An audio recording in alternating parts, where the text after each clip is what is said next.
said, you should not measure your life with a length, you should measure in a depth. I strongly believe in it because this depth always gives you strength to stand in those stormy days. Toastmaster of the day, fellow Toastmasters, and dear guest, good evening. This is Shrikant Jangam, product manager by profession, booker by stomach, you can say booker by religion, honestly, yeah, and health freak, a reader, an observer, and the most important, the student of the institution called life.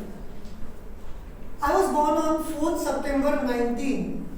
Anyone want to guess year? Anyone? 19? 1970. Okay, I'll give a hint. My age is 36. Anyone want to now try? 36. 86. 86, correct. So my birth of year is 4th September 1986. I'm born in a lower middle class family and I'm trying to move forward towards a upper middle class family. Now I stay in a Ravi estate near Rupon Lake. My journey started in 10 feet by 10 feet home, not house. Because from there I get many people, many incidents has happened with me and that defined me as a human being. So let's start the journey of that. So the first person to whom I really want to say thanks here is my mother.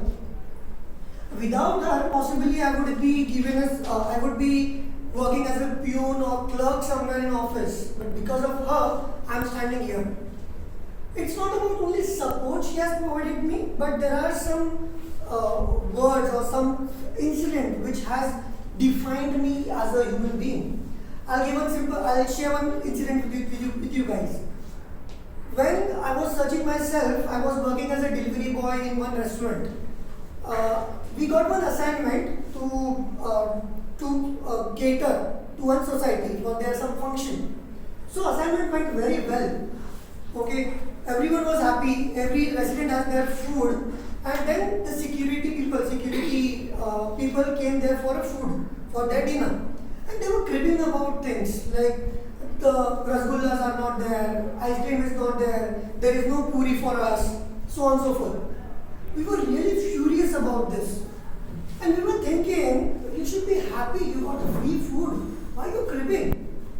And when I tell about this to my mother, she said to me is, Shrikant, it's not about their cribbing. Why they are cribbing? Because in once or twice in a year they get that food. So it's your moral responsibility to give the good food to them. So this has changed my aspect of looking at that point. Means whenever someone cribs now, I always think why exactly is complaining or cribbing, more than just judging that person.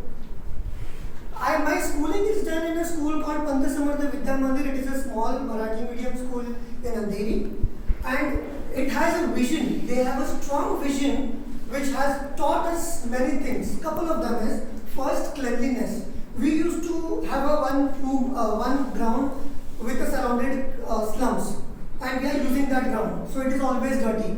So weekly we have to go and give a hand to each other and try to clean that place. We used to crib about it, right? Because of that, now if we want to clean this place, I am okay to do it. I do not have any hesitation.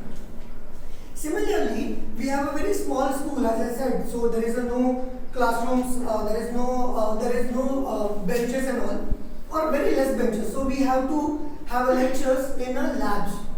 So in that lab, we have to sit like this for 6 hours, and I am still comfortable to sit like this. What exactly this has taught me is just accept what you have received. Just go ahead, enjoy it. I did my college from Sati College, Level1. My engineering is done from Vidyalankar, Vadala, and my MBA is done from Somaya, Vidyavihar. During this journey, but for everyone, for a child, when you are in the childhood days, your parents always tells you what is good and what is not good for you. But when you go to corporate life, your first boss is that type of parent you get.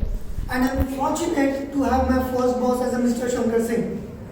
He not only taught me about the process, work, but he has given some words of wisdom which are very important. So one of that is, do not disclose your salary. Because if you disclose your salary or if you ask someone's salary to your colleague's salary, it is always going to create a negative impact on yourself than him or her. And I still believe in it. So, this journey of life is always bumpy ride, not only for me, for everyone. All of you also must have gone through many challenges. Many times you want to just give up this institution. You don't want to be part of this institution called life. But do you give it? No, you cannot. And you should not. Just take a deep breath, cry or smile and just move ahead. Over to you, Toastmasters.